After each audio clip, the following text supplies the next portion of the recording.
Alhamdulillahi Rabbil Alamin. Wassalatu wassalamu ala ashrafil mursalin Nabiyyina wa maulana Muhammadin wa ala alihi wa sahbihi ajma'in. Wa ashhadu an la ilaha illallah wahdahu la syarika lah. Wa ashhadu anna Muhammadan abduhu wa rasuluh. Salawatu Rabbi wa salamu alaihi wa ala alihi wa ashabihi wa man sara ala nahjihi wastanna bi sunnatihi ila yaumiddin. Alhamdulillah, puji syukur kita haturkan kehadirat Allah Subhanahu wa taala di waktu duha ini di Masjid Baitul Malik, dan sekaligus kita memanfaatkan tempat parkir dan lapangan untuk kajian bareng. Kita dipertemukan oleh Allah mudah-mudahan dalam keadaan sama-sama ingin berbuat baik, ingin berbuat ketaatan kepadanya, dan semoga Allah Subhanahu wa taala memberikan kita ampunan dosa dan kemanfaatan dari ilmu yang kita pelajari. Ini temanya salah sangka ternyata dosa. Jadi saya bingung ini, maksudnya gimana salah sangka ternyata dosa? Apakah suudzon itu dosa? Atau salah sangka sebuah perbuatan dikiranya baik padahal aslinya dosa? Nah, saya tanya sama panitia, ternyata yang kedua. Jadi kita mau membahas tentang sebuah praktek muamalah yang dikiranya itu halal padahal aslinya haram. Baik, Bapak Ibu yang dimuliakan Allah Subhanahu wa taala, ada dua istilah yang sering disinggung oleh para ulama, dan dua istilah itu menyangkut tentang bagaimana membangun sensitif ketika bermuamalah. Yang pertama disebut zuhud, yang kedua disebut warok. Zuhud dan warok. Kalau misalnya jenengan ditanya antara zuhud sama warok itu lebih tinggi yang mana, Pak? Derajatnya, Pak? Zuhud atau warok? Nah, zuhud atau warok? Coba yang menjawab zuhud angkat tangan. Masya Allah, adiknya menjawab zuhud. Zuhud. Yang menjawab warok angkat tangan. Satu. Baik, terjadi khilaf ya. Masya Allah. Baik, zuhud sama warok sama atau beda? Beda. Beda ya. Lalu bedanya apa antara zuhud sama warok? Coba mungkin ada yang bisa mewakili jamaah apa perbedaan zuhud dan warok. Ada hadiahnya, Ustaz? Ada hadiahnya. Masya Allah, hadiahnya sudah dipajang di sini. Nanti boleh sak mejanya diangkut, monggo. Zuhud sama warok bedanya apa? Zuhud adalah monggo. Mencoba, silakan mencoba. Warok niku hati-hati.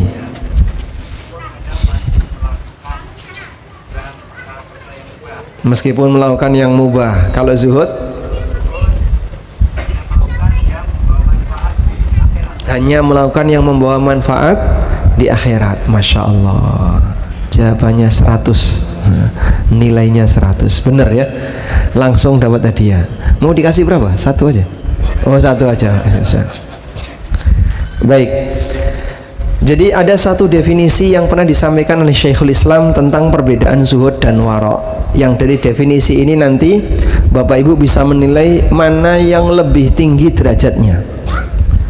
Kalau warok, kata beliau, tarku ma yakhafu dararuhu fil akhirah.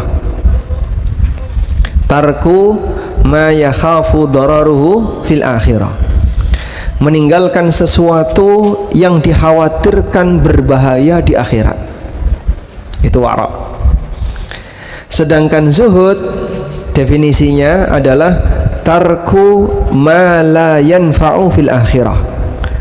Meninggalkan sesuatu yang tidak bermanfaat di akhirat. Sudah? Sama atau beda di sini? Beda ya. Jadi kalau zuhud meninggalkan sesuatu yang tidak mendatangkan manfaat di akhirat, maka orang yang zuhud ketika mau melakukan tindakan tertentu, dia itu mikir, kira-kira ana ganjarane ora ya? Nek ana ganjarane dilakoni, nek ora ana ganjarane ditinggal. Itulah zuhud. Kalau warok, ketika orang mau melakukan sesuatu, dia mikir dulu, dosa enggak ini? Nek dosa aku ora gelem. Ini berdosa atau tidak? Kalau berdosa dia tinggalkan, kalau tidak berdosa dia kerjakan. Itulah wara'. Berarti antara nih zuhud sama wara' tinggi mana, Pak? Zuhud sama wara' tinggi mana? Zuhud. Zuhud itu wara' plus. Sehingga kalau orang wara' dia masih melakukan yang mubah, yang penting pokoknya nggak dosa dia lakukan. Berpahala atau yang sifatnya mubah itu dia lakukan.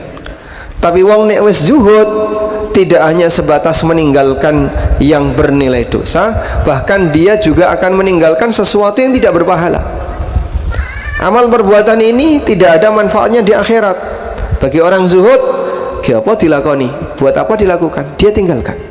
Itulah orang yang zuhud.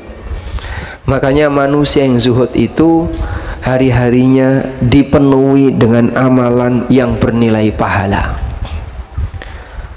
Terus dia kegiatan muamalahnya gimana, Pak? Jarang sekali orang yang zuhud itu. Sehingga mereka mengambil jatah dunia itu hanya sedikit, sisanya fokus untuk kegiatan akhirat. Seperti Nabi Muhammad SAW, beliau adalah imamuz zahidin, imam bagi orang-orang yang zuhud. Dan kita tahu bagaimana kegiatan duniawi Rasulullah SAW. Saya mau tanya, pekerjaan Nabi SAW itu apa, Pak? Hah? Beternak, berdagang, mengembala, berdakwah. Kalau ada yang bilang Nabi SAW bukannya pedagang, beliau berdagang itu sebelum jadi Nabi. Setelah jadi Nabi, beliau tidak berdagang. Sehingga pasca beliau mendapatkan wahyu dari Allah, kegiatan yang dulu beliau lakukan dengan memperdagangkan modalnya Khadijah radhiyallahu anha, pasca beliau dapat wahyu itu sudah mulai beliau tinggalkan. Maka Nabi SAW sudah tidak lagi berdagang setelah beliau SAW dapat wahyu. Sehingga kalau ada yang bilang berdagang itu sunnah Nabi SAW, niki leres napa pripun, Pak? Betul atau salah itu? Berdagang itu sunnah Nabi itu betul atau salah? Betul. Kenapa betul? Karena hadisnya pripun? Nyun saya Bapak ini kepanasan ya. Ini aja coba diarahkan ke sana. Nah, yang kipas angin ini. Jadi saya kayaknya yang ini masuk anginnya misalnya, masuk ke mikrofon. Jadi anginnya biar diarahkan ke jamaah saja. Nah, alhamdulillah jamaah lebih berkepentingan. Baik, saya ulangi, berdagang itu sunnah Nabi atau bukan? Hah? Sunnah Nabi atau bukan? Kalau tadi ada yang bilang iya, loh kenapa anda sebut sunnah Nabi? Karena Rasulullah SAW pernah berdagang. Beliau berdagang sebelum jadi Nabi. Maka kalau disebut itu sunnah Nabi, keliru, karena itu dilakukan sebelum beliau jadi Nabi. Disebut sunnah Nabi kalau amalan itu dilakukan pasca dapat wahyu, itu betul. Tapi kalau sebelum dapat wahyu kok disebut sunnah Nabi, beliau belum jadi Nabi, sehingga tidak bisa disebut sunnah Nabi. Jika berdagang itu termasuk sunnah Nabi, maka ya dianjurkan bagi para bujangan untuk mencari janda yang kaya, lalu jadikan dia sebagai pemodal untuk usaha, setelah itu dinikahi. Setuju, Pak? Kok setuju? Nek wing setuwon jawab setuju. Udah nikah belum? Masnya ini? Belum. Usia berapa? 18. Masya Allah. Kalau pengen dapat istri janda atau gadis, mengikuti sunnah Nabi SAW, ya. Pripun? Gadis miskin, janda kaya, pilih mana coba? Ya, pilih yang berat. Oh, boleh gordek sing lemu kan? Baik, kita lanjutkan. Jadi dalam posisi ini kita tidak sebut itu sunnah. Kenapa? Karena bagian yang kayak gini terjadi sebelum beliau jadi Nabi. Nah, kaitannya dengan ini, beliau adalah imamuz zahidin. Maka beliau dalam urusan dunia, kata beliau, mali walid dunya illa kama karakibin nazala tahta syajar. Perumpamaan aku dengan dunia itu seperti orang yang sedang melakukan sebuah perjalanan, lalu lalu singgah di bawah sebuah pohon. Kemudian aku tinggalkan dan melanjutkan perjalanan. Maka Nabi SAW berkaitan dengan urusan dunia, beliau itu hanya mengambil secukupnya, kemudian beliau manfaatkan secukupnya, sisanya beliau sedekahkan. Nah terus Pak, sumber pendapatan Nabi setelah beliau jadi Nabi itu apa? Pertama, dukungan dari istri beliau. Sampai Nabi SAW sering memuji Khadijah radhiyallahu anha. Saking seringnya pujian beliau kepada Khadijah membuat Aisyah radhiyallahu anha cemburu. Salah satu di antara pujian Nabi SAW kepada Khadijah radhiyallahu anha, wa wasatni bimaliha hina haramanin nas. Khadijah itu membantuku dengan hartanya ketika banyak orang yang tidak gubris sama aku. Sehingga ini yang nggak mau dukung, ini nggak mau dukung, ini nggak mau dukung. Tapi Khadijah terdepan, seluruh hartanya dikasihkan untuk perjuangan dakwah Nabi SAW. Kemudian sumber yang kedua, Rasulullah SAW mendapatkan harta dari ghanimah. Ghanimah niku napa Pak? Harta rampasan perang. Dalam sebuah riwayat dikatakan, wa ju'ilat rizqi wa ju'ila rizqi tahta dhilli rumhi. Rizkiku dijadikan oleh Allah di bawah bayang-bayang tombakku. Loh Pak, Nabi kok ngajari ngerampok toh Pak? Ghanimah kok ngerampok toh Mas? Loh kan itu ngambil harta orang lain. Iya, tapi melalui jalan suci. Jalan suci itu apa? Jihad fi sabilillah. Sehingga orang yang mendapatkan ghanimah, dia mendapatkan harta melalui sebuah perjuangan jihad fi sabilillah. Karena itulah para ulama beda pendapat. Apa penghasilan yang terbaik bagi umat manusia? Ada khilaf di antara para ulama. Ada yang mengatakan bahwa sumber pendapatan yang terbaik adalah bertani. Karena petani itu orang yang tawakalnya paling tinggi. Nandur bibit, tinggal turu. Apakah petani itu ketika sudah nandur bibit, bibitnya ditunggoni Pak? Tak tunggoni. Kapan harap tukul? Ditunggoni nggak Pak? Tidak. Begitu dia sudah nandur bibit, dia tinggal pergi. Allah Subhanahu wa ta'ala menumbuhkan dengan tawakalnya, menghasilkan buah-buahan, menghasilkan aneka bahan makanan. Sehingga ada yang bilang bahwa sumber pendapatan yang terbaik itu petani. Masya Allah, wong Magelang kathah ngeten niki. Yang kedua, ada yang bilang bahwasanya sumber pendapatan yang terbaik adalah berdagang. Karena ada sebuah riwayat bahwa 9 dari 10 sumber rizki adalah dagang. Tapi riwayat ini hadis yang dhaif. Dan ada yang mengatakan bahwa sumber pendapatan yang terbaik adalah ghanimah. Kenapa? Sebab inilah harta yang disediakan oleh Allah untuk nabinya sallallahu alaihi wasallam. Maka sang Nabi alaihi salam mendapatkan sumber pendapatan dari harta rampasan perang. Oleh karena itulah ekonomi Rasulullah sallallahu alaihi wasallam makin naik sejak peristiwa perang titik-titik. Sebutkan perang apa itu Pak? Ada yang tahu? Dan saat itu penghasilan Nabi SAW jadi melimpah. Perang apa yang menyebabkan pendapatan Nabi SAW jadi lebih banyak? Perang Menang Hunain, Badar, apalagi Tabuk. Diurutkan saja satu-satu, mungkin mesti harus yang benar, salah siji ya. Khandaq, perang nama mulai Khaybar. Masya Allah, tadi siapa yang jawab? Bapak Khaybar ya. Terjadi tahun berapa perang Khaybar? Tahun 1, 2, 3 sampai 7 Hijriah. Nah betul jawabannya ya, perang Khaybar. Jadi perang Khaybar itu Allah sediakan maghanimah katsiratan ta'khudunaha, dan ghanimah yang demikian banyak yang bisa kalian ambil. Kebun kurma yang sangat luas di Khaybar selanjutnya jadi ghanimah kaum muslimin, hingga setelah Nabi SAW mendapatkan ghanimah itu sampai beliau kasih pengumuman, siapapun di antara penduduk Madinah yang mati punya utang tak lunasi. Negara mana Pak?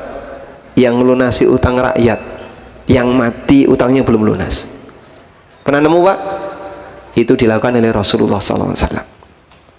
Sehingga kalau ada masyarakat yang mati punya utang, Rasulullah SAW ngasih jaminan tak lunasi utangnya. Dan siapa yang mati bawa warisan, silahkan dia tinggalkan warisannya untuk keluarganya. Masya Allah, demikianlah Rasulullah SAW. Baik, ini sisi hidup Nabi SAW. Kayaknya nggak mungkin Pak kita bisa sama seperti beliau. Betul, karena beliau dibimbing oleh wahyu dan beliau manusia maksum. Maka zuhudnya Nabi SAW adalah zuhud kelas tinggi. Punya apa langsung dikeluarkan, punya apa langsung dikeluarkan. Karena bagi beliau, ketika beliau memiliki harta, beliau tidak simpan dalam waktu yang lama, dan harta itu habis dalam waktu yang lebih singkat. Kemudian lalu bagaimana kita bisa berkaca untuk hidup zuhud di tengah masyarakat dan umat Islam? Kalau sampai pada titik seperti Nabi SAW, kita meniru 100% nggak bisa, tapi minimal bisa kita tiru semangatnya. Dan sebagian di antara sahabat punya semangat seperti itu. Hidup mereka adalah hidup di mana mereka mencari harta secukupnya, lalu sisanya disedekahkan. Ada yang masih nyimpen dalam waktu lama, kemudian jadi warisan.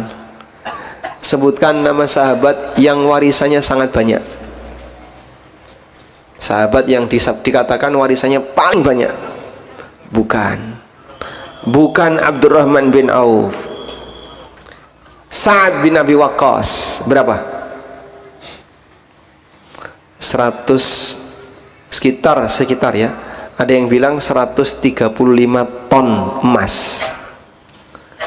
Koyo apa itu Pak? Dia tak tahu. Nyawang aja urung tahu. Ton loh Pak, bukan kilo ya. Kalau satuan kilo emas bagi sahabat itu biasa, dapat hadiah, Masya Allah. Jadi sahabat Sa'ad bin Abi Waqqas radhiyallahu anhu mendapatkan ghanimah dalam jumlah banyak, dan beliau memiliki harta yang sangat banyak ketika meninggalkan warisan ton-tonan emas. Masya Allah. Tapi mereka orang yang zuhud. Nah, prinsip zuhud dalam muamalah itu terus gimana? Prinsip zuhud dalam muamalah ini pernah dijelaskan oleh Imam Ahmad bin Hanbal. Mungkin barangkali ini yang bisa kita tiru. Ibnu Qayyim rahimahullah menyebutkan satu riwayat dari Imam Ahmad. Ada orang yang bertanya kepada Imam Ahmad, ayakunur rajulu zahidan wa ma'ahu alfu dinar? Bisa nggak Pak orang itu jadi zuhud sementara dia punya harta sebanyak 1000 dinar? Nah, 1000 dinar itu berapa Mas? Nggak tahu. 4 kilogram emas. Bisa nggak orang itu jadi zuhud sementara dia punya harta sebanyak 4 kilogram emas? Bapak pernah lihat emas 4 kilo? Belum? Nyawangnya orang tahu ya Pak, apalagi nyentuh ya. Imam Ahmad ditanya, bisa nggak orang zuhud sementara dia punya emas sebanyak 4 kilo? Jawab Imam Ahmad, na'am ala syaritatin. Bisa, dengan satu syarat. Apa itu? Allah yafraha idza zadat wala yahzana idza naqasat. Dia tidak semakin bangga ketika hartanya bertambah, dan tidak sedih ketika hartanya berkurang. Maka bagi orang yang zuhud, kata beliau, dan ini mungkin yang bisa ditiru, mengatur suasana batin.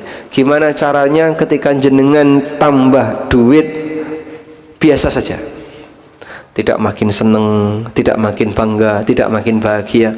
Demikian pula ketika Anda berkurang hartanya, Anda tidak sedih. Kalau bisa sampai seperti itu, berarti Anda termasuk orang yang zuhud. Zuhud berkaitan dengan masalah muamalah. Baik, selanjutnya kita beralih kepada masalah wara'. Nah, wara' itu berkaitan dengan tingkat sensitivitas terhadap maksiat. Karena kan orang itu beda-beda ya. Ada model orang yang sensitif ketika maksiat, sehingga dia ketika mau berbuat maksiat takut. Ketika melihat maksiat juga takut. Ketika ada orang berbuat maksiat, dia segera ingatkan. Maka orang ini sensitif terhadap maksiat. Nah, orang yang sensitif terhadap maksiat, dia selalu waspada. ini dosa nggak ya, dosa nggak ya? Kalau dosa tinggalkan.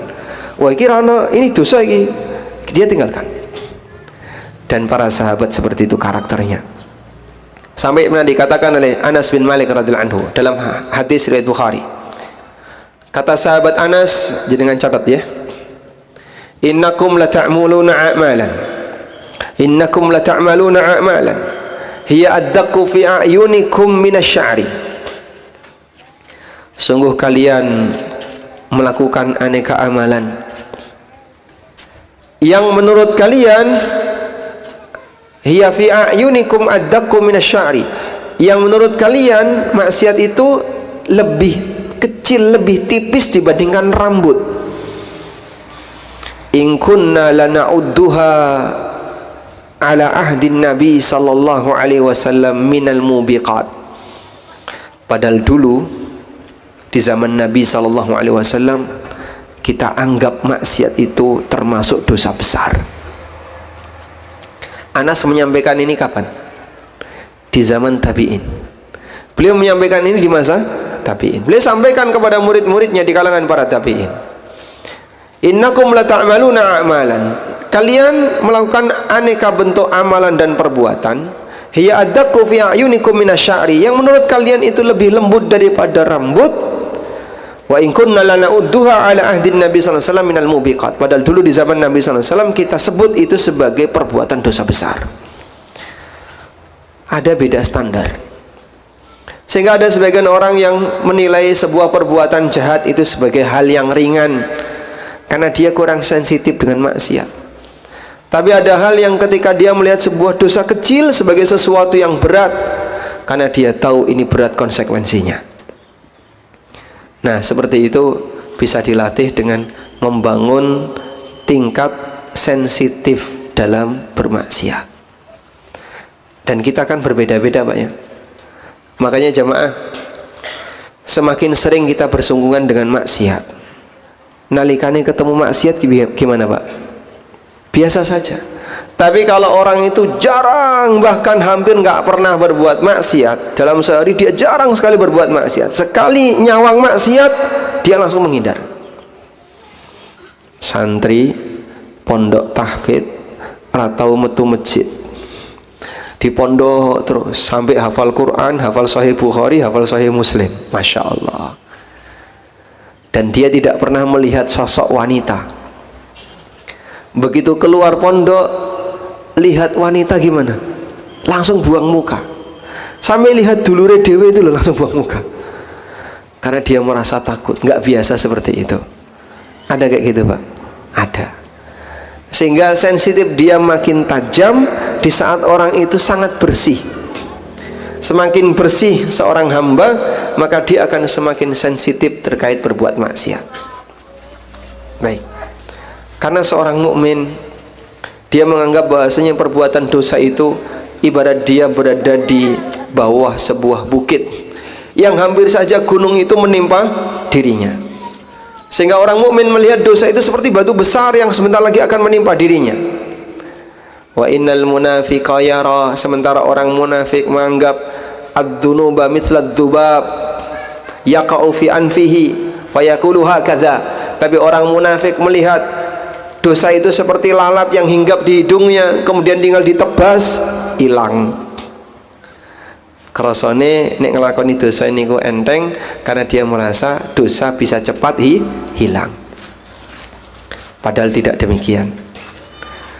Nah, berkaitan dengan masalah muamalah ya. Ketika orang bertransaksi muamalah, bentuk sensitif itu bagaimana, Pak? Sensitif itu akan muncul ketika yang bersangkutan tahu hukum. Sehingga makin banyak yang disadari ini tidak boleh, ini haram, ini dilarang. Dia ngerti hukum, maka dia akan sensitif. Dia berusaha untuk menghindar. Dan itu terjadi apabila yang bersangkutan berusaha mengenal ilmu tentang masalah fikih muamalah itu dengan berangkat niat yang jujur. Pak, jenengan kok belajar halal haram tujuannya apa ya, Pak? Aku pengen hartaku ini berkah ya, Mas. Jarene nek ono harta haram itu menghilangkan keberkahan. Akhirnya dia membatasi diri, mengambil yang halal agar hartanya barokah. Mungkin orang semacam ini meninggalkan sebagian dunia dalam rangka meraih dunia yang lain. Jika maksud barokah di situ adalah hartanya melimpah. Pernah jumpai kayak gitu, Pak? Banyak ya. Ada orang yang sengaja meninggalkan sesuatu yang haram dengan harapan agar dunianya makin melimpah. Nah, bagi orang mukmin ada yang lebih tinggi daripada itu. Apa itu?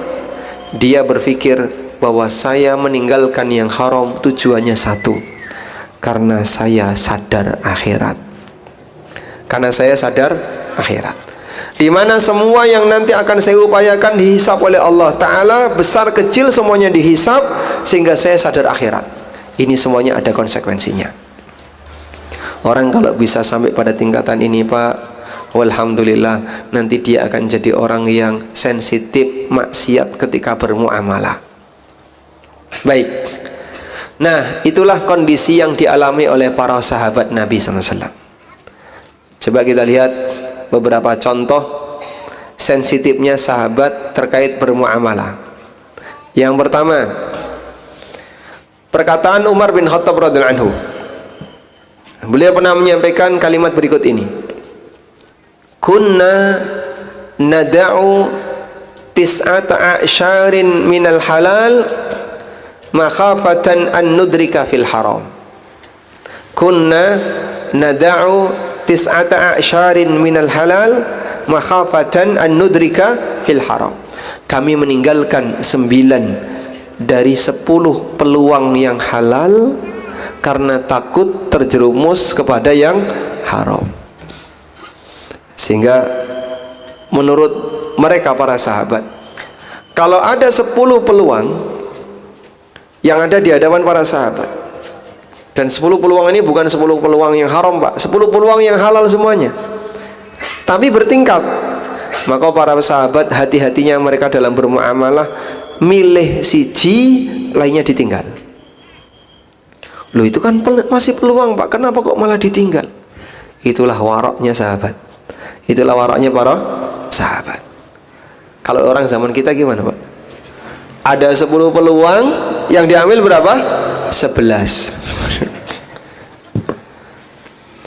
Sehingga saking semangatnya sampai yang tidak ada saja dicari. Itulah manusia zaman sekarang. Loh, ini kan masih tidak apa-apa. Katanya syubhat itu nanti bisa dicari-cari alasan. Akhirnya, Ustadz ini kan belum haram toh Pak Ustadz, masih syubhat toh, belum hitam, masih abu-abu. Berarti rapopo toh Ustadz? Rapopo toh? Nah, Ustadznya ditekan, rapopo ya Ustadz, rapopo. Ini bukan minta fatwa itu, memaksakan fatwa. Dan masih banyak orang yang punya pikiran kayak gitu. Nek sudah dibilang tidak apa-apa oleh Ustadz, berarti status hukumnya jadi halal. Oh, Ustadz sing wis ngomong koyo ngono, ora iso dicabut. Dipegangi terus. Yang penting sudah pernah ngomong seperti itu. Mohon maaf, Pak, masih banyak orang yang kadang ketika minta jawaban masalah itu sambil diakali di pertanyaannya. Saya pernah di WA ya oleh salah satu kawan, tapi saya tahu dia mau memanipulasi pertanyaan. Pak, boleh nggak kita kalau punya proyek bagi hasil? Punya proyek bagi hasil? Ya tidak masalah, boleh-boleh saja. Cuman saya curiga ini bagi hasil kok. Biasanya orang ini ngerti yang namanya bagi hasil yang benar itu gimana. Saya curiga. Akhirnya saya tanya, bagi hasil sama siapa? Sama orang dalam. Oh, itu dalam rumah atau dalam masjid? Terus dia kemudian barulah terus terang. Jadi kita ada proyek bersama pemerintah, saya sebagai vendornya, tapi ada kesepakatan bagi hasil. Ada pihak pemerintah, orang dalam yang minta sekian persen. Ya kalau kayak gini jangan tanya saya. Kalau seperti ini tanyakan ke KPK. Kalau KPK setuju, monggo lanjut. Kalau KPK kok menangkap, nah itu urusan pribadi Anda.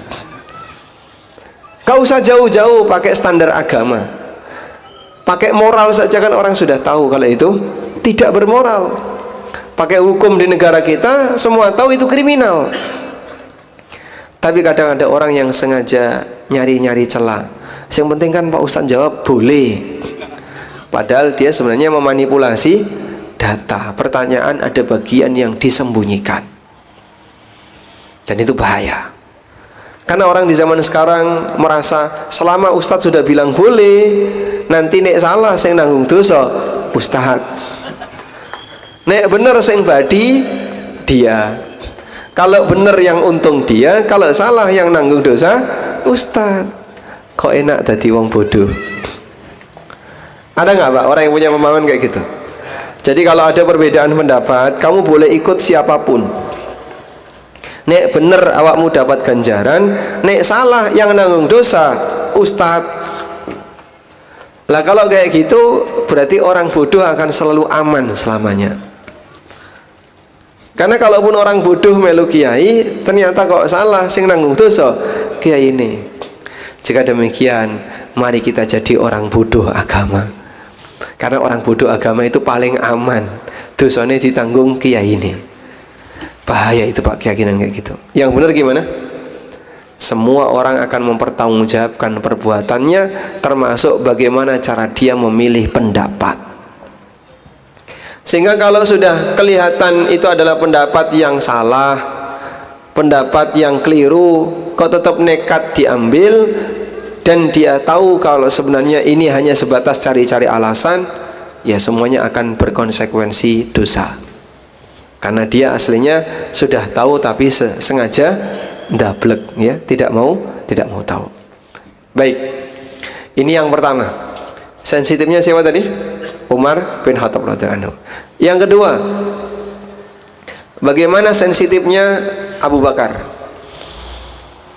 Abu Bakar As-Siddiq radhiyallahu anhu pernah satu ketika dikasih hadiah oleh mantan budak beliau. Hadiah berupa susu. Begitu sudah diserahkan kepada Abu Bakar, langsung diminum oleh Abu Bakar. Bismillah.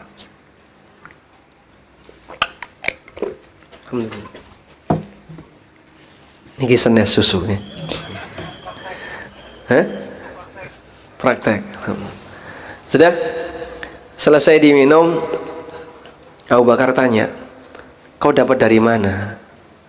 Lah barulah budak ini cerita. Jadi begini tuanku, dulu di zaman jahiliyah saya itu pernah berpura-pura jadi dukun. Terus aku ngobati orang dengan berpura-pura tadi.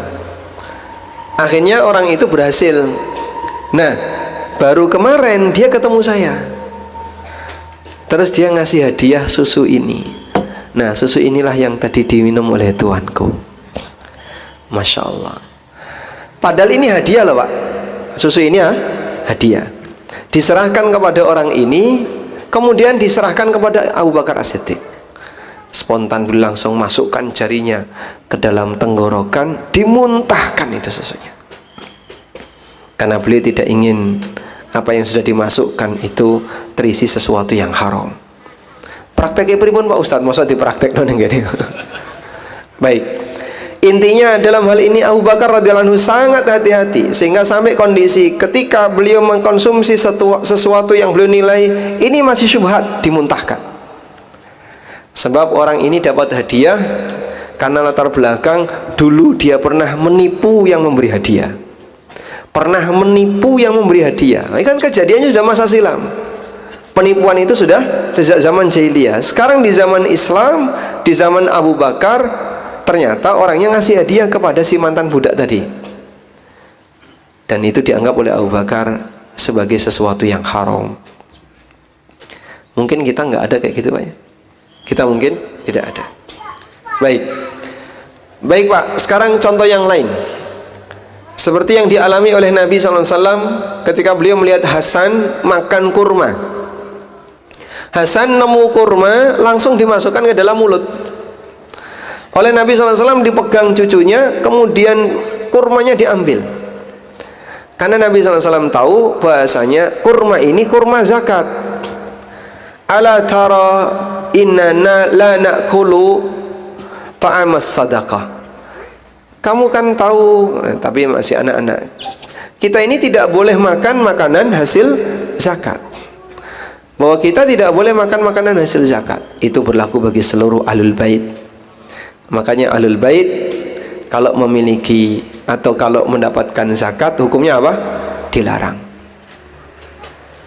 Ada salah seorang syekh masuk kelas ketika kuliah di kampus di UIM.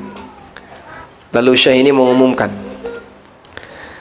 siapa di antara kalian yang ahlul bait? Angkat tangan. Enggak ada satupun yang angkat tangan kecuali satu orang. Saya ahlul bait. Baik.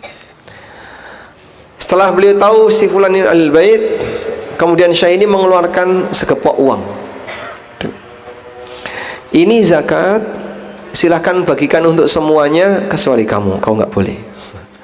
Yang angkat tangan ngaku ahlul bait tadi tidak berhak dapat zakat, karena ahlul bait tidak boleh makan zakat. Baik.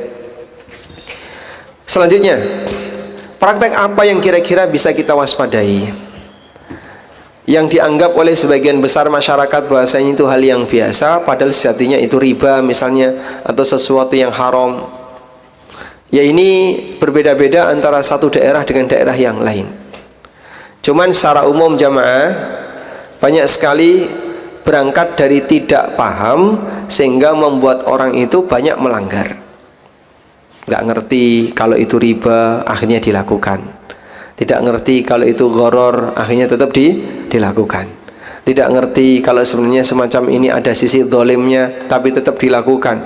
Dan aneka bentuk perbuatan yang lain yang dilakukan oleh manusia. Baik, sekarang kita sebutkan beberapa contoh saja yang barangkali ada di antara kita yang pernah melakukannya tanpa sadar. Satu, okay, menukar uang baru dengan nilai yang beda. Nah, biasanya kalau kayak gini menjelang Lebaran, menjelang hari raya. 100.000 ditukar dengan pecahan 10.000, dapat berapa? 90. 100 dapat 90. Apa ini, Pak? Apa ini? Riba. Kenapa? Tidak sama. Sebab syarat kalau orang itu mau menukarkan uang dengan uang, syaratnya kudu apa? Yadan biyadin, mithlan bimithlin. Harus dari tangan ke tangan dan nilainya sama. Sing kene 100, sing kene juga harus bayar 100. Tidak boleh yang sini 100, yang sini 90. Kalau terjadi seperti itu, selisihnya adalah riba. Yang kedua,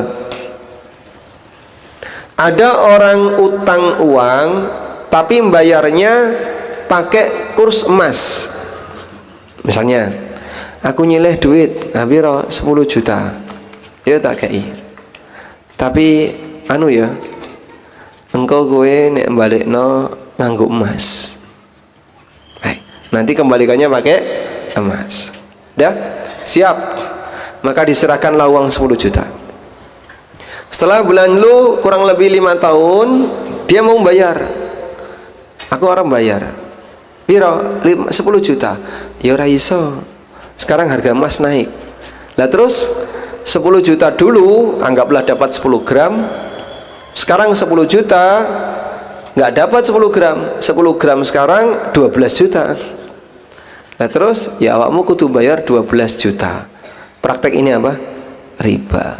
Praktek ini riba. Sudah? Oleh karena itu dalam transaksi utang ada satu prinsip. Dalam transaksi utang ya, apa yang diterima itulah yang dibayarkan. Sehingga utang itu dibayarkan sesuai dengan apa yang diterima. Ngerti nggih, Pak? Utang dibayarkan sesuai dengan apa yang diterima. Apabila dia menerima uang, maka kembali dalam bentuk uang. Jika menerima emas, kembali dalam bentuk emas. Menerima beras, kembali dalam bentuk beras. Utang itu dibayarkan sesuai yang diterima. Utang beras masuk harus kembali dalam bentuk beras, Pak, pada asalnya. Tapi boleh nggak, Pak, dalam bentuk uang? Boleh. Itu berarti sama dengan beli beras secara kredit. Namun untuk emas dan uang, utang apa bayarnya sama seperti yang diutang. Utang emas bayar emas, utang uang bayar uang. Nah, selanjutnya ada satu praktek gharar. Yang praktek goror ini termasuk diantara bentuk muamalah yang dilarang. Baik, pun ngantuk Pak? Hah? Dereng, sing kepanasan dereng. Sisi kanan panasan nggak? Panasan, Bapak buatan panasan? Buatan, saya itu. Masya Allah, sabar Pak ya. Jadi kalau bapak-bapak yang kepanasan, kalau bapak suasana hatinya itu fokus, insya Allah bapak tidak akan merasakan dingin. Panasan kok. Baik, lanjut ya.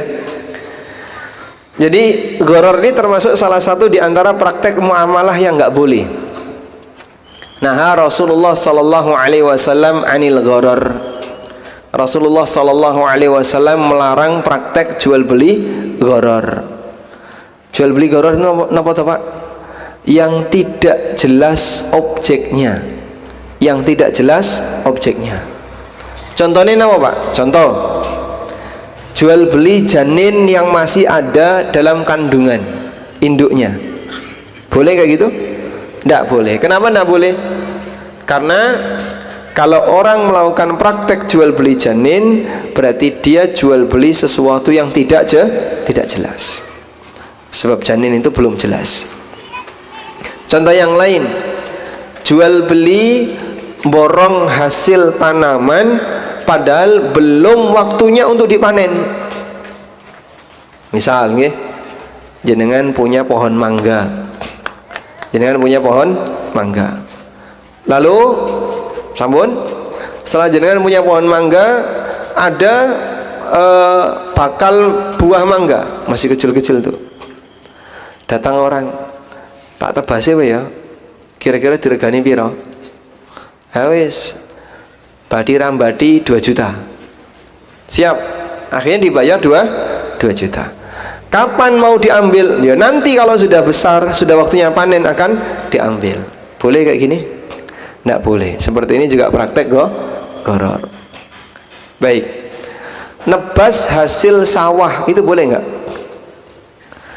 Sawahmu kita wis arep panen, tak tebase wae, diukur setengah hektar. Setelah dia tahu, dihitung, wah kurang lebih ini nek kira-kira ya metu sekian kintal, dibayar di depan. Pak, tak tuku 5 juta. Siap, dibayarlah 5 juta. Dibayar 5 juta untuk nebas tadi. Boleh atau tidak? Boleh atau tidak?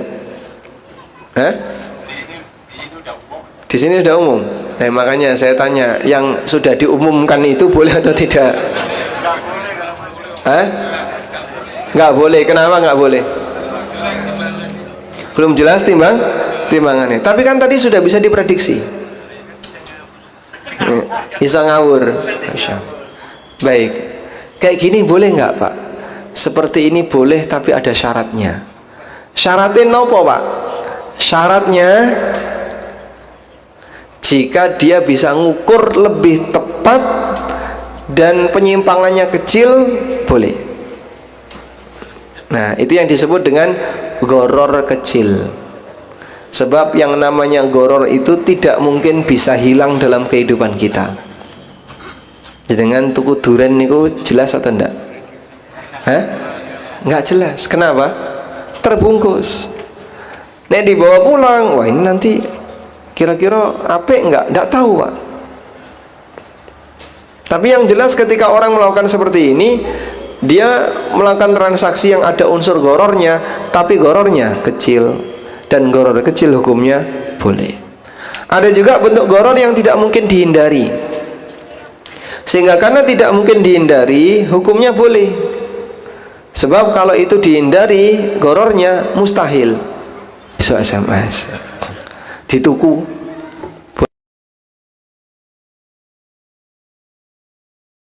Namanya goror itu tidak bisa dihilangkan dalam kehidupan manusia, karena manusia tidak tahu hal yang gaib.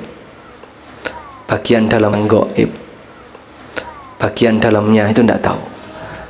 Jenengan beli mobil gitu ya, bongkar mesin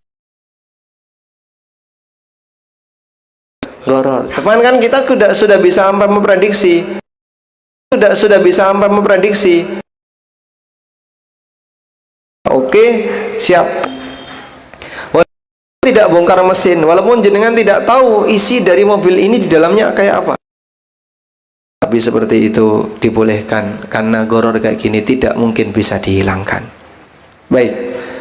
Oleh karena itu jamaah, transaksi yang ada unsur gorornya tidak semuanya dilarang. Ada bagian goror yang ditoleransi, yang disebut dengan goror mughtafar, goror yang ditoleransi. Nah, selanjutnya kembali kepada contoh tadi, nebas sawah itu boleh enggak? Nebas sawah itu boleh enggak? Boleh dengan catatan gorornya kecil. Kecilnya gimana? Orangnya bisa memprediksi dengan tepat. Ya kira-kira metu 5 kintal plus minus 3 kintal. Metu 5 kintal plus minus 3 kintal. Gimana itu, Pak? Kegedean ya. Tidak boleh kayak gini. Plus minusnya terlalu besar. Kalau plus minusnya kecil, kira-kira metu 5 kintal plus minus ya 10 kilo lah. 10 kilo besar atau kecil? Dilihat dari 5 kintal. Kecil ya. Maka karena kecil boleh. Sebab dalam hal ini ketika seseorang itu tidak bisa menghindari goror 100%, kalaupun ada unsur goror selama masih bisa ditoleransi hukumnya boleh. Wallahu a'lam. Baik. Sekarang jual beli sapi tadi ya. Coba nanti Bapak bisa kasih penjelasan mana yang boleh. Ada 2 ekor sapi. Sapi meteng, sapi perawan. Ya. Ukurannya podo, gedene podo, umurnya podo. Mahal mana, Pak? Hah? Sapi loh Pak ini, Pak. Mahal mana? Yang hamil. Mahal sapi yang hamil. Baik. Sehingga sapi yang meteng yang hamil harganya 25 juta. Sapi yang perawan harganya 20 juta. Loh Pak, berarti kan kita tahu itu 5 juta harga anaknya. Boleh atau tidak kayak gitu? Boleh atau tidak? Hah? Berarti kudunya harganya podo ya? Ukurannya podo, umurnya podo, warnanya podo. Harganya kudu podo? Belum tentu. Satu ada anaknya, yang satu belum punya anak. Harganya podo atau beda? Masyarakat kita gimana? Beda. Yang meteng lebih mahal. Kenapa yang meteng lebih mahal? Sudah ada anaknya. Berarti boleh nggak bayari lebih mahal karena ada anaknya? Boleh? Boleh. Kenapa boleh? Karena mengikuti. Anaknya mengikuti. Anda tidak sedang membeli buntingan sapi, tapi yang Anda beli sapi bunting. Sama atau beda? Nek di tuku sambok nih silahkan. Tapi nek di tuku anak itu tidak boleh. Karena kalau anaknya saja belum jelas. Wallahu alam. Baik, mungkin itu saja yang bisa kita sampaikan. Mudah-mudahan pengantarnya ini bermanfaat. Kita nggak boleh lama-lama di sini, kasihan yang kepanasan. Karena kajian kita tidak diasuransikan ya. Kok jenengan mulai-mulai watuk, pilek, demam, itu bukan urusan panitia. Demikian, wassallallahu ala nabiyyina Muhammadin wa ala alihi wa sahbihi wasallam. Bismillah, mungkin ada pertanyaan Ustaz. Izin bertanya Ustaz, apabila membeli emas di toko emas lalu dititipkan di toko emas tersebut karena tokonya mempunyai jasa penitipan yang diistilahkan dengan tabungan emas. Setiap bulan ada biaya administrasi yang besarnya sama untuk setiap customer. Apakah praktek seperti ini diperbolehkan? Ya insya Allah tidak masalah, tapi dengan syarat diterima dulu emasnya. Jadi misalnya jenengan beli emas 5 gram, dah selesai bayar emasnya diterima, terus titip, aku titip emasku ini di tempat kamu. Boleh? Boleh. Nah, ketika titip kok ada biaya, berarti itu akadnya bukan akad wadiah, tapi akadnya akad ijarah. Kok bisa Pak? dia meletakkan barang di tempat orang lain, lalu orang itu minta upah, itu namanya akad ijarah. Boleh nggak Pak akad seperti itu? Boleh, asal jelas ukurannya. Asal ukurannya jelas. Ukuran jelas itu misalnya waktunya jelas, kemudian apalagi harganya jelas dan seterusnya. Tapi kalau ukurannya nggak jelas, masuk kategori goror. Aku titip ya, biaya piro? Wes biaya sekali bayar berapa? 300.000. Nah, mau diambil kapan? Mbah ora ngerti. Pokoknya yang penting nanti, yang penting sebelum Dajjal muncul insya Allah sudah tak ambil. Ayo kapan wong sadurunge Dajjal muncul ya ora ono sing ngerti. Pripun kayak gitu? Tidak boleh karena waktunya tidak jelas. Wallahu a'lam. Mungkin nanti minta izin ke panitia ya. Perbedaan harta halal dan harta haram, di tengahnya ada syubhat. Bagaimana kiat-kiat mengenai hal-hal syubhat dalam hidup seorang muslim dalam bermuamalah, terkhususnya bagi karyawan dan para pedagang. Kiat-kiat mengenai harta syubhat bagi seorang muslim. Saya tanya, syubhat itu ditinggalkan atau dicarikan alasan? Ya, ditinggalkan. Nabi SAW memberikan gambaran tentang pembagian harta. Innal halala bayyin wa innal harama bayyin wa bainahuma umurun mustabihat. Sing halal niku jelas, sing haram jelas, di antara keduanya ada perkara syubhat. Yang kata Nabi SAW, la ya'lamuhunna katsiran minan nas. Perkara syubhat itu banyak orang yang tidak tahu. Banyak orang tidak tahu apa Pak? Tidak tahu sisi haramnya ada di mana. Lalu Nabi SAW memberikan nasihat. Nek ra ngerti urusan dunia, ra ngerti kok masalah urusan dunia. Jika dia melakukannya nanti akan ada peluang dosa, maka sebaiknya dia tinggalkan. Sehingga Nabi SAW mengatakan, famanittaqa syubhat faqad istabra ali dini'i wa irdi. Siapa yang menghindari syubhat, maka dia sama dengan menjaga kehormatan agama dan kehormatan jiwanya.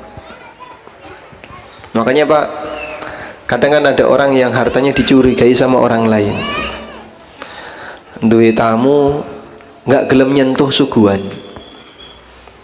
Monggo dicicipi. Monggo diunjuk. Lah piye to iki disuguhi kok gak ana sing gelem? Saya suudzon sama kamu. Kira-kira gimana? Wes lunga kok kene lho. Sehingga ada orang yang ketika dia karena tidak ingin mengkonsumsi sesuatu yang haram, dia curiga sama orang itu sampai nggak mau makan hartanya. Nah, dan seperti itu apabila kita tahu hukumnya boleh. Sehingga misalnya jangan ngambil harta dari si A itu pekerjaannya haram, itu boleh. Baik, karena yang namanya harta ketika haram bisa menyebabkan kehormatan seseorang jadi hilang, dicurigai oleh orang lain. Saya punya teman saya punya kakak. Nah, kakaknya ini punya komunitas sepedaan para pejabat. Nah, salah satunya ya pejabat kepolisian gitu ya. Dan pit-pitan sepedaan ya. Sampai di satu tempat mampir jajan.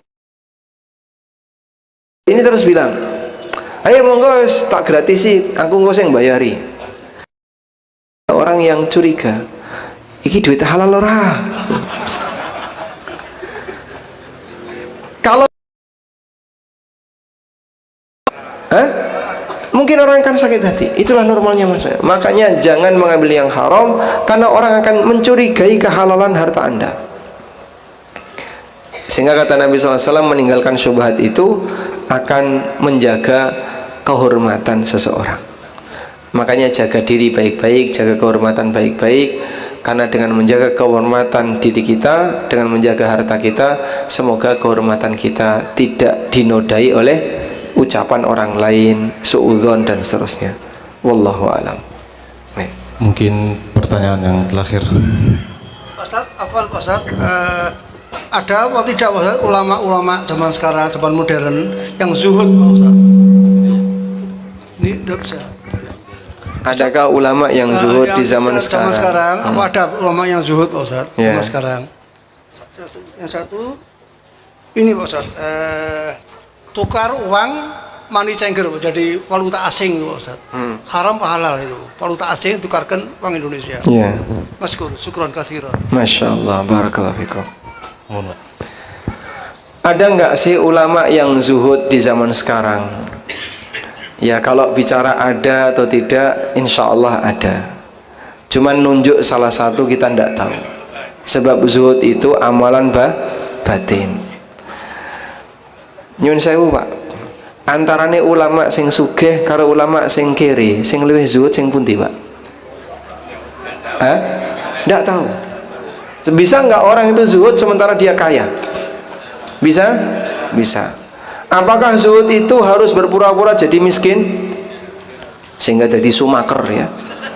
Tahu sumaker? Sugih macak kere. Kayak sugih loh, tapi macak kere. Apakah seperti itu zuhud? Bukan. Zuhud bukan penampilan fisik. Zuhud bukan kesederhanaan dari sisi kendaraan, kesederhanaan dari sisi pakaian, dari sisi maksudnya dia kelihatan miskin, tidak. Tapi zuhud itu amal batin. Hatinya selalu diwarnai, pertama dia selalu berusaha untuk mencari yang berpahala. Dan dalam aktivitas fisik bisa jadi dia mengambil yang halal dan yang mubah. Tapi tidak ada sifat zuhud yang kedua, tidak merasa bangga dengan harta yang dia punya. Makin banyak harta bagi dia biasa saja, semakin mana sedikit harta bagi dia juga biasa saja. Itulah orang zuhud. Makanya kita tidak bisa menilai. Coba Bapak bisa melihat ke arah sana Pak. Baik. Kira-kira wajah mana yang zuhud Pak? Hah? Ini nyawang wajah-wajah kayak gini tak golek sing zuhud ki sing bisa nggak? Tak bisa. Kita tidak tahu. Maka tidak perlulah kita menilai orang lain. Oh ini bertakwa dan seterusnya. Cukup nilai dohirnya saja. Nek ngomong bener sebut bener, nek ngomong salah kita sebut salah.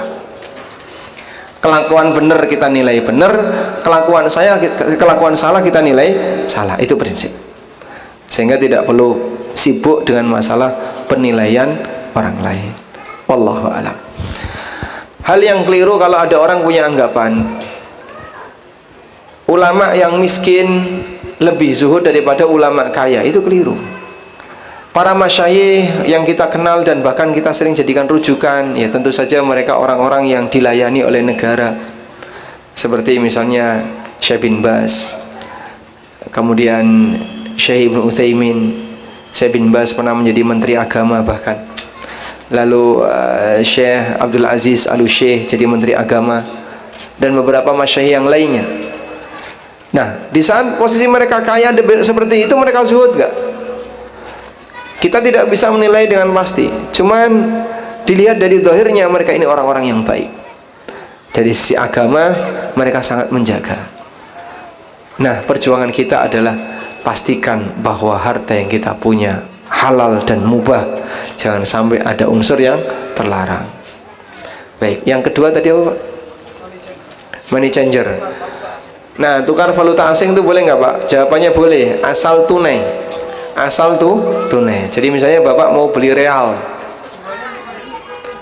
ya jelas jumlahnya lain, seperti emas sama perak, jumlahnya lain. Boleh? Boleh. 1 gram emas, setengah kilogram perak. Seimbang, silahkan. Yang satu cuma 1 gram, yang satu setengah kilo, boleh. Perbedaan jumlah itu karena perbedaan nilai mata uang. Sehingga antara dolar sama rupiah, mau nggak Pak? Sampai dikasih tuker 1 dolar ditukar 1 rupiah. 1 dolar dengan 1 rupiah mau? Nggak mau? 1 rupiah itu mahal Pak. 1 rupiah itu 20.000 sekarang. 1 rupiah loh ya. Berarti lebih dhuwur pundi? 1 dolar sama 1 rupiah? Lebih dhuwur 1 rupiah. Uang langka 1 rupiah itu. Bapak mau cari di mana? Carikan 1 rupiah. Uang 1 rupiah ada? Susah ya? Susah. Nah sekarang kan modelnya kayak gitu. Tren ngasih mahar 2025. Duit 2.000 plus duit 25 rupiah. Golek duit 25 rupiah ya rada angel, apalagi yang 1 rupiah. Makanya jangan remehkan rupiah. Masya Allah. Pencekap? Satu lagi. Yang nambahi 1 lagi sinten?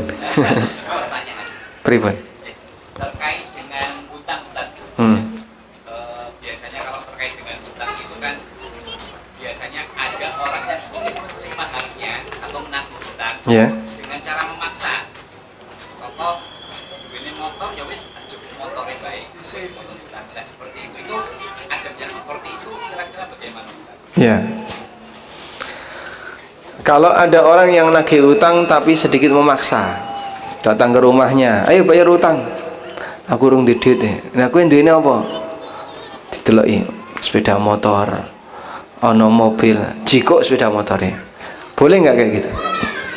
Jika orang ini memang sengaja menunda-nunda, padahal sebenarnya yang bersangkutan mampu nyicil tapi sengaja tidak dicicil, praktek seperti ini boleh. Karena dia telah berbuat dolim sehingga boleh menjadikan sepeda motornya sebagai jaminan. Iki nek rapok lunasi utangmu, jaminannya arep tak dol.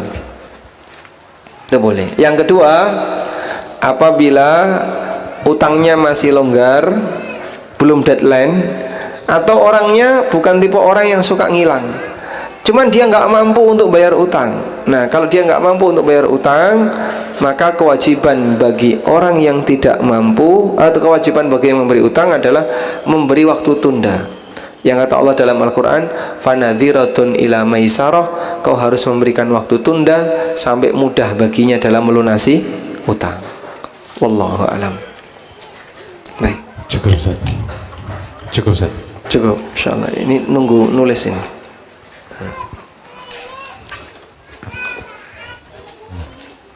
Cukup Ustaz. Alhamdulillah. Baik. Mungkin demikian yang bisa kita bahas di kesempatan ini. Sekarang jam 11.12, kurang lebih nggak sampai 30 menit lagi kita sudah masuk waktu zuhur ya. Mudah-mudahan apa yang kita bahas di kesempatan ini jadi ilmu yang bermanfaat, dan Allah memberikan pelindungan kepada kita untuk bisa agar dijauhkan dari harta haram, harta syubhat dan turunannya. Allahumma anfa'na bima 'allamtana wa 'allimna ma yanfa'una warzuqna ilma.